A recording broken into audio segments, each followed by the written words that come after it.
संबंध। पूर्व श्लोक में भगवान ने यह बतलाया कि पापात्मा आसुरी प्रकृति वाले मूढ़ लोग मेरा भजन नहीं करते। इससे ये जिज्ञासा होती है कि फिर कैसे मनुष्य आपका भजन करते हैं। इस पर भगवान कहते हैं, चतुर्विधा भजन्ते माम जना सुकृतिनोऽर्जुन आर्तो जिज्ञासुरार्थार्थी ज्ञानी च भरतर्षभ। हे भरतवंशियों में श्रेष्ठ अर्जुन, उत्तम कर्म करने वाले, अर्थार्थी, आर्थ, जिज्ञासु और ज्ञानी, ऐसे चार प्रकार के भक्तजन मुझको बसते हैं।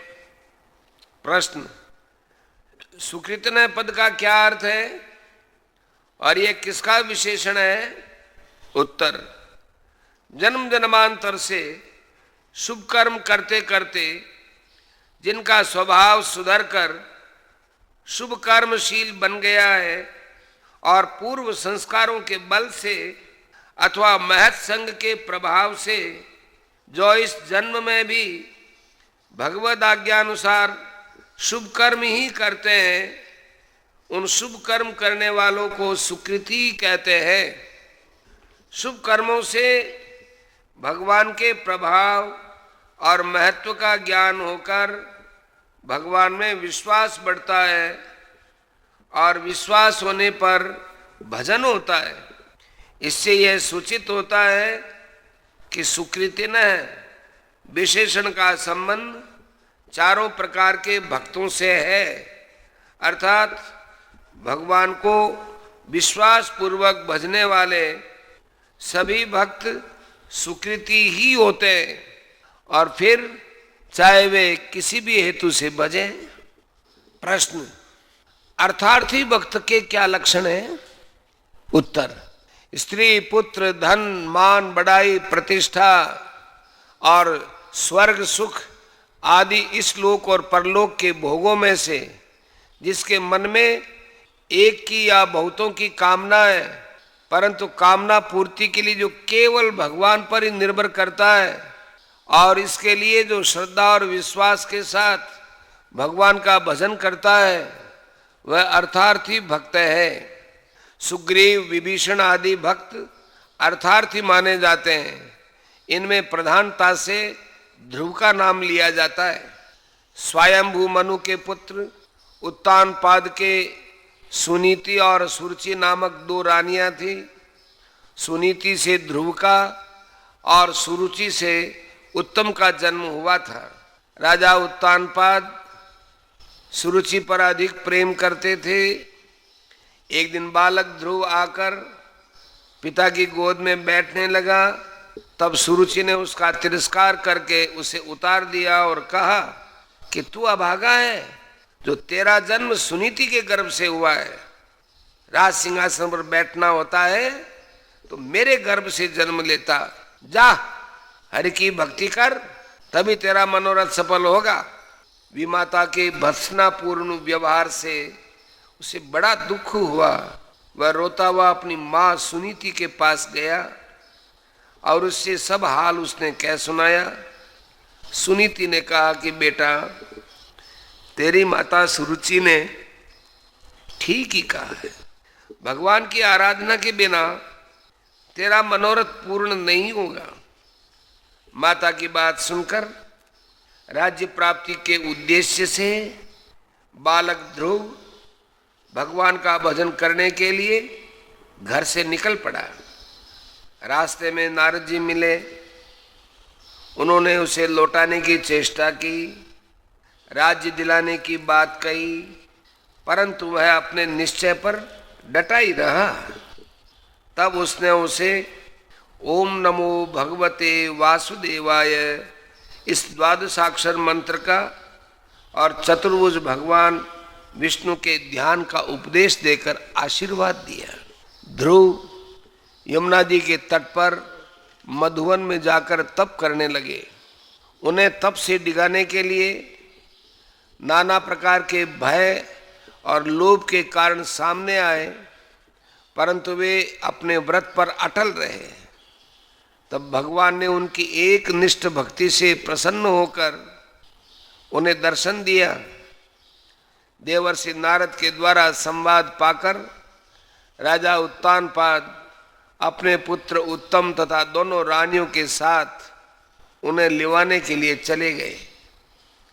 तपोमूर्ति ध्रुव उन्हें मार्ग में आते हुए मिले। राजा ने हथनी से उतरकर उनको गले लगा लिया। तदनंतर बड़े उत्सव तथा समारोह के साथ हथनी पर चढ़ाकर उन्हें नगर में लाया गया। अंत में राजा ने ध्रुव को राज्य सौंपकर स्वयं वानप्रस्थ आश्रम ग्रहण कर लिया। प्रश्न, आर्त भक्त के क्या लक्षण हैं? उत्तर, जो शारीरिक या मानसिक संताप, विपत्ति, शत्रु भय, रोग, अपमान, चोर, डाकू और आतताइयों के अथवा हिंस्र जानवरों के आक्रमण आदि से घबराकर उनसे छूटने के लिए पूर्ण विश्वास के साथ हृदय की अडिग श्रद्धा से भगवान का भजन करता है, वह आर्त भक्त है। आर्त भक्तों में गजराज, जरासंध के बंदी राजागण आदि बहुत से माने जाते हैं, परंतु सती द्रौपदी का नाम मुख्यतया लिया जाता है। द्रौपदी राजा द्रुपद की पुत्री थी। ये यज्ञ वेदी से उत्पन्न हुई थी। इनके शरीर का रंग बड़ा ही सुंदर श्याम वर्ण था, इससे इन्हें कृष्णा कहते थे। द्रौपदी अत्यंत गुणवती, बड़ी पतिव्रता, आदर्श गृहिणी और भगवान की सच्ची भक्ता थी। द्रौपदी श्री कृष्ण को पूर्ण ब्रह्म सच्चिदानंद घन परमेश्वर समझती थी और भगवान भी उनके सामने अपनी अंतरंग लीलाओं को भी छिपाकर नहीं रखते थे। जिस वृंदावन के पवित्र गोपी प्रेम की दिव्य बातें गोप रमणियों के पति पुत्रों तक को मालूम नहीं था, उन लीलाओं का भी द्रौपदी को पता था। इसलिए चीरहरण के समय द्रौपदी ने भगवान को गोपी जन प्रिय कहकर पुकारा था। जब दुष्ट दुशासन दुर्योधन की आज्ञा से एक अवस्था द्रौपदी को सभा में लाकर बलपूर्वक उनकी साड़ी खींचने लगा और किसी से भी रक्षा पाने का कोई भी लक्षण न देख द्रौपदी ने अपने को सर्वथा असहाय समझकर अपने परम सहायक परम बंधु परमात्मा श्री कृष्ण का स्मरण किया। उन्हें ये दृढ़ विश्वास था कि मेरे स्मरण करते ही भगवान अवश्य आवेंगे। मेरी कातर पुकार सुनने पर उनसे कभी नहीं रहा जाएगा।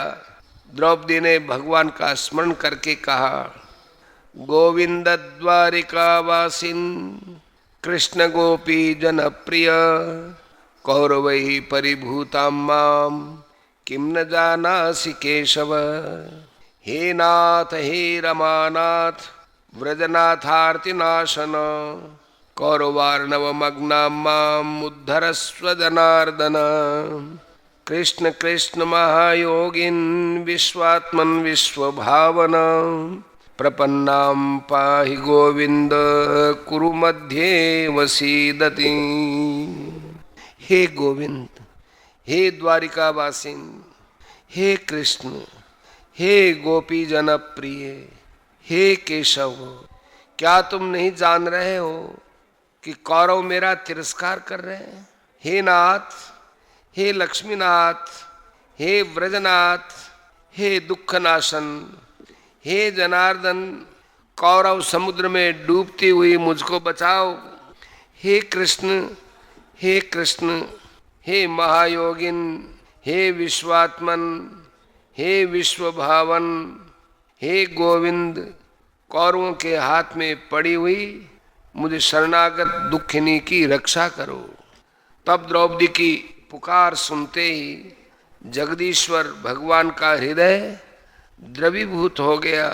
और वे त्यक्त्वा शय्यासनं पद्भ्याम कृपालु कृपयाभ्यगात, कृपालु भगवान कृपा परवश हो शैया छोड़कर पैदल ही दौड़ पड़े। कौरवों की दानवी सभा में भगवान का वस्त्रावतार हो गया। द्रौपदी के एक वस्त्र से दूसरा और दूसरे से तीसरा इस प्रकार भिन्न भिन्न रंगों के वस्त्र निकलने लगे। वस्त्रों का वहां ढेर लग गया। ठीक समय पर प्रिय बंधु ने पहुंचकर अपनी द्रौपदी की लाज बचा ली। दुशासन थक कर जमीन पर बैठ गया। प्रश्न, जिज्ञासु भक्त के क्या लक्षण है? उत्तर, धन, स्त्री, पुत्र, गृह आदि वस्तुओं की और रोग संकट आदि की परवाह न करके एकमात्र परमात्मा को तत्व से जानने की इच्छा से ही जो एक निष्ठ होकर भगवान की भक्ति करता है उस कल्याणकामी भक्त को जिज्ञासु कहते हैं। जिज्ञासु भक्तों में परीक्षित आदि अनेकों के नाम हैं, परंतु उद्धव जी का नाम विशेष प्रसिद्ध है। श्रीमद् भागवत के एकादश स्कंद में अध्याय 7 से 30 तक भगवान श्री कृष्ण ने उद्धव जी को बड़ा ही दिव्य ज्ञान उपदेश दिया है जो उद्धव गीता के नाम से प्रसिद्ध है। प्रश्न, ज्ञानी भक्त के क्या लक्षण है? उत्तर, जो परमात्मा को प्राप्त कर चुके हैं, जिनकी दृष्टि में एक परमात्मा ही रह गए हैं, परमात्मा के अतिरिक्त और कुछ है ही नहीं, और इस प्रकार परमात्मा को प्राप्त कर लेने से जिसकी समस्त कामनाएं निश्चेष रूप से समाप्त हो चुकी हैं तथा ऐसी स्थिति में जो सहज भाव से ही परमात्मा का भजन करते हैं वे ज्ञानी हैं। 12वां अध्याय 13वें से 19वें श्लोक तक, 9वें अध्याय के 13वें और 14वें श्लोकों में तथा 10वें अध्याय के 3 और 15वें अध्याय के 19वें श्लोक में जिनका वर्णन है वे निष्काम अनन्य प्रेमी साधक भक्त भी ज्ञानी भक्तों के अंतर्गत हैं। ज्ञानियों में सुखदेव जी, सनकादि, नारद जी और भीष्म जी आदि प्रसिद्ध है। बालक प्रहलाद भी ज्ञानी भक्त माने जाते हैं, जिनको माता के गर्भ में ही देवर्षि नारद जी के द्वारा उपदेश प्राप्त हो गया था। ये दैत्यराज हिरण्यकशिपु के पुत्र थे। हिरण्यकशिपु भगवान से द्वेष रखता था और भगवान के भक्त थे। इससे हिरण्यकशिपु ने इन्हें बहुत ही सताया, सांपों से डसाया, हाथियों से कुचलवाया, मकान से गिरवाया, समुद्र में फेंकवाया, आग में डलवाया और गुरुजनों ने उन्हें मारने की चेष्टा की, परंतु भगवान इन्हें बचाते ही गए। इनके लिए भगवान ने नृसिंह देव के रूप में प्रकट होकर हिरण्यकशिपु का वध किया। किसी भी भय से न डरना तो प्रहलाद की ज्ञान स्थिति का सूचक है ही, पर गुरुगृह में इन्होंने बालकपन में ही अपने सहपाठियों को जो दिव्य ज्ञान दिया है उससे भी इनका ज्ञानी होना सिद्ध हो जाता है। भागवत और विष्णु पुराण में इनकी सुंदर कथा पढ़नी चाहिए। प्रश्न, यहाँ चय का प्रयोग करके क्या सूचित किया गया है? उत्तर, चय का प्रयोग करके भगवान ने अर्थार्थी, आर्त और जिज्ञासु भक्तों की अपेक्षा ज्ञानी की विलक्षणता और श्रेष्ठता सूचित की है। 17वें, 18वें और 19वें श्लोकों में जो ज्ञानी की महिमा कही जाने वाली है उसी का संकेत चय के द्वारा यह सूत्र रूप से किया गया है। प्रश्न, 4 प्रकार के भक्तों में एक की अपेक्षा दूसरे उत्तम कौन है और क्यों है? उत्तर, भगवान पर दृढ़ विश्वास करके किसी भी प्रकार से भगवान का भजन करने वाले सभी उत्तम हैं।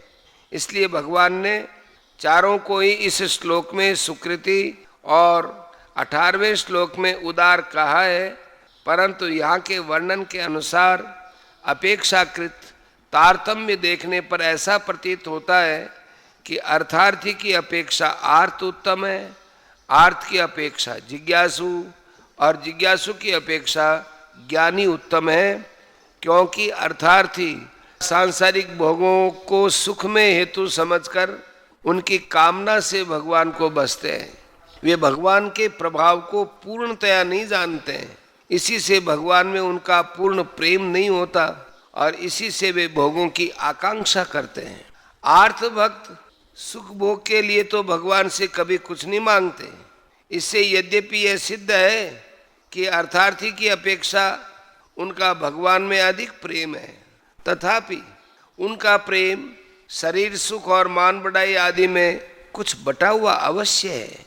इसी से वे घोर संकट पड़ने पर या अपमानित होने पर इससे बचने के लिए भगवान को पुकारते हैं। जिज्ञासु भक्त न सुख भोग चाहते हैं और न लौकिक विपत्तियों से घबराते हैं। वे केवल भगवान के तत्व को ही जानना चाहते हैं। इससे यह सिद्ध है कि सांसारिक भोगों में तो वे आसक्त नहीं है, परंतु मुक्ति की कामना उनमें भी बनी हुई है। अतः उनका प्रेम भी अर्थार्थी और आर्थ की अपेक्षा विलक्षण और अधिक होने पर भी ज्ञानी की अपेक्षा न्यून ही है। परंतु समग्र भगवान के स्वरूप तत्व को जानने वाले ज्ञानी भक्त तो बिना किसी अपेक्षा के स्वाभाविक ही भगवान को निष्काम प्रेम भाव से नित्य निरंतर भजते हैं, अतः वे सर्वोत्तम है। प्रश्न, यहाँ अर्जुन को भगवान ने भर्तर्षभ नाम से संबोधित किया है, इसमें क्या हेतु है? उत्तर, अर्जुन को भरतवंशियों में श्रेष्ठ कहकर भगवान ये सूचित करते हैं कि तुम सुकृति हो और तुम तो मेरा भजन कर ही रहे हो।